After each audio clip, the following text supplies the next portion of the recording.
Hello, this is Will from Will to Trade. You can check me out at willtotrade.com.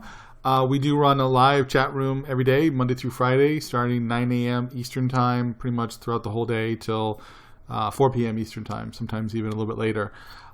Today is June 1st. I wanted to give a market recap on a big runner stock today, OPTT. This stock is up, over 300% from yesterday. Monster move, and wanted to talk about it. We alerted it in the room. We traded it in the room. But I always try, on a personal note, to go back and look at all the big runners for each day and try to understand for myself what were the best trades to get into, how to play them, the best, safest way. And by doing so, I can kind of improve myself so that when I see a big runner like this one, I'm prepared. I kind of know what plan to go for, what plan to take. And I also wanted to make this video for not just the whole YouTube community, but also the community in our room for watching this. Because we give alerts, but it's sometimes it's really up to the individual trader to see these patterns, recognize them, and to be able to capitalize on them. Okay, so OPTT had some really great news today, Ocean Power Tech, and it exploded. And depending on how your scanners and screeners are set up, you may have seen it in the first few minutes of the market open. 1, 2, 3, 4, 5 minutes. I wish I had caught it in these first 3 or 4 minutes. Pardon me, if you did, more power to you. That's awesome. These lines are pretty simple lines. It's like $3, $4, $5, or pretty much a penny above $5, $5.50, and $6. And I'll go over these lines in a little bit more detail and what they represent and my personal opinion and take on these different lines. And I wanted to go over some of the ways that you could trade the stock, because with a mover like this, there's 101 different ways you could trade it, and there isn't any necessarily one right way to trade it or one wrong way to trade it.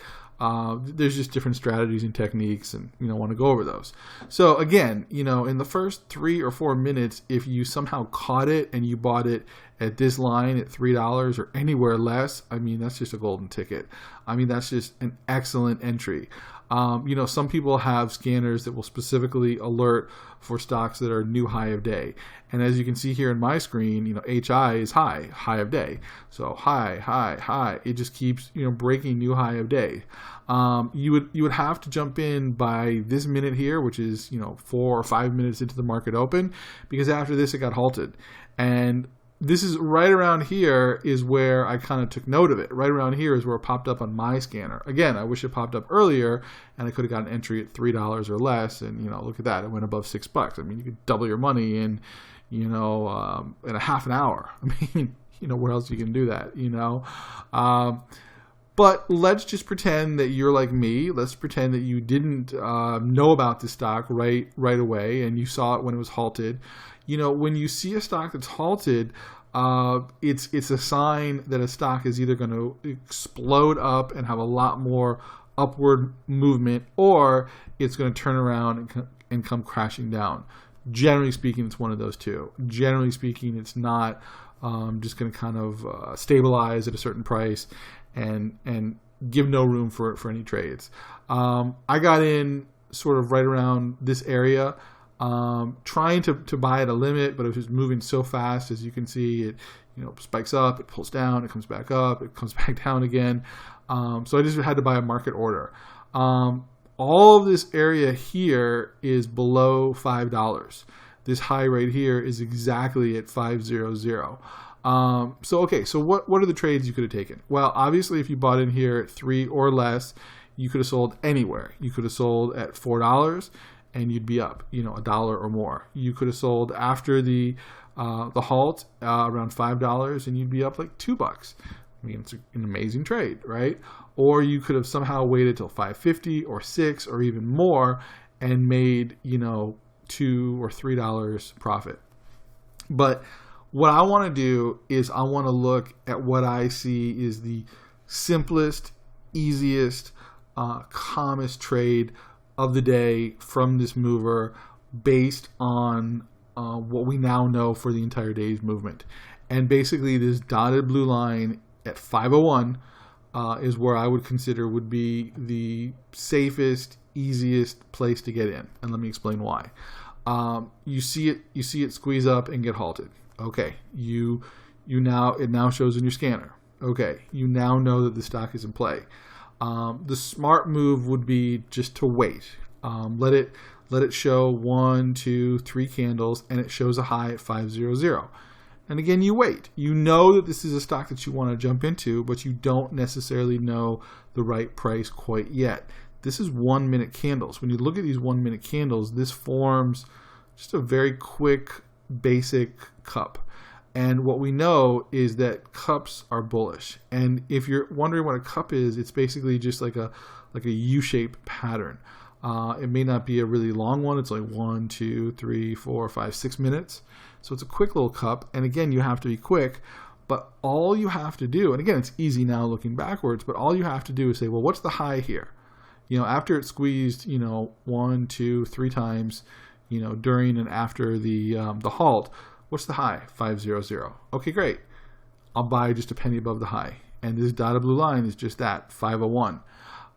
So the idea is you just put an order right here, buy, stop, 501. And, again, one of two things is going to happen as it makes this cup. It's either going to make a cup and fall down, down, down, and it'll never hit 501, which case your order never gets filled. You don't make any money, but you don't lose any money either.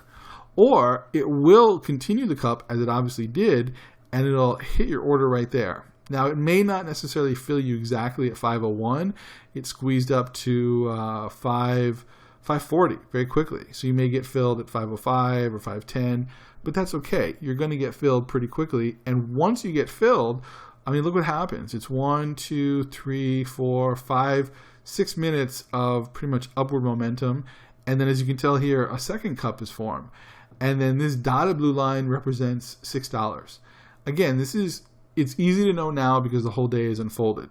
But basically, the way I look at it is, this big blue line is a place to buy. This dotted blue line is a place to sell. A lot of traders talk about support and resistance. And in theory, you could say, well, yeah, this is kind of support, and this is kind of resistance. But I think with a stock like this, it's, especially in the first half hour of the market open, it's kind of unfair to talk about support and resistance because this stock is moving so fast. It's reaching new levels so quickly that it really hasn't had a time to base out and create a support level or even a resistance quite yet. Let me to illustrate this point even further, let me just show you the 1 year view. Here's the 1 year view. It's almost like ridiculous, right? So the 1 year view, it was around the $7 range, and pretty much for the most of the year, last year, it kind of fell, down to about, $1.50 or so. It popped back up, almost to $3, but then again, fell. Pretty much little volume, little activity, and look at this big green. Look at this. That's just... it's just ridiculous, right? So this huge green line of today's action just represents a whole new level, a whole new world, a whole new activity for today. So you can't really say that, $3 or $4 or $5 was a prior support or prior resistance. It really doesn't work that way. What happens is you have to create new levels of support and new levels of resistance. So here's the whole day in a glance with 1 minute. Let's switch to the day at the 5 minute. And I think it'll be really, really obvious. So we talked about right here this dotted blue line at 501. And then you could sell at $6. Now, even though it did squeeze above 6, okay, it came up here to 670s, and we know that now after the fact. And it did a second time, and even a third time, and even a tiny bit a fourth time at the end of the day. What I would personally call the area above 6, and even though you could trade above 6, is the froth. Some people would call it overextended. That's fine too. You can trade above 6, but the way I look at it is once the stock goes above 6, it really just wants to go below. It really, for the most part of the day, you see it stays between 5 down here and then 6 up here. You can make an argument to say, well, it actually kind of stays below like 650. Okay, sure. Yeah, for the most part, you're right. It does stay within 650, but it doesn't really tap 650. But it definitely taps through 6, once, twice, 3 times, 4 times, 4 or 5 times above 6. So what I like to call this line isn't really so much support or resistance, but a place to buy. And what I like to call this line up here is a place to sell. So there's a place to buy and a place to sell, a place to buy and a place to sell. And if you can determine those places, you're ready to make the trade. And again, when you're looking at a stock like this, you should ask yourself, where is the place to buy? Where is the optimum place to buy? Where is the place that's going to come down, find some sort of rest, call it support if you want, and then push back up? Where is it going to find a place where it'll go through? And then once it goes through, it may go a little bit more, but then ultimately come right down. Look right here when it's around the $6 range. You have 1, 2, 3. These are in 5-minute view. Candles that are really spiky, really wicky. This is a pretty bearish sign, just showing that these big dojis that is not really going to go that much further. All these are fairly wicky to a certain extent. It's just really showing that once it gets above 6, it's going to come crashing down. So again, keeping it as simple as we possibly can, and only because we know all the answers after the fact. When you see the stock explode, you see that it goes to a halt, you see that $5 is the peak, you wait for it to pull back, it makes its cup, you put your order at 501, and then you sell at $6. That's pretty much almost a 20% return right here within 10-11 minutes. And then if you're brave enough, if you're ready for it, you can go ahead and put a second order in, buy limit 501. But this one, you have to be really patient, because this one is like an hour and a half pretty much just basing out at that $5 range. So you have to be really patient and just let it consolidate, let it base out, but still sell limit $6. So again, when you look at the whole entire day and you see everything that happened, you know that you could basically take 2 very simple trades on this. Buying at 501, selling at 6. Buying anywhere here at 501, selling at 6. Not necessarily trying to make any trades above 6, here, or here, and not necessarily trying to get into these micro moves above 5.5, or these little micro moves above 5.5, or these little micro moves here below 5.5 between 5. The simple, strong, obvious trades: 501, 6. 501, 6. So I hope you like this video. If you did, give it a thumbs up. If you really like the video and want to subscribe, go ahead and hit that subscribe button. If you want to join our room, just go to will2trade.com, fill out the form, and we'll get you all set up. Thank you so much. Have a great day.